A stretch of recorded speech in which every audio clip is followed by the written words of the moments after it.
How to fix Huawei Nova 13 Do Not Disturb keeps turning on. So let's start the video. First of all, open settings. In settings, you can see the option sound and vibration.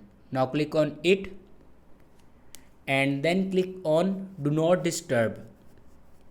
Now here you can turn off your scheduled Do Not Disturb.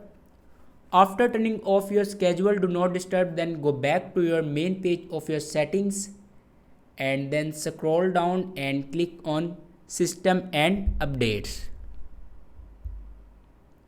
And then click on Software Update. Now here you can check your latest version will be updated or not. If it doesn't update to latest version, then update it to latest version. After that, go back and then click on Reset.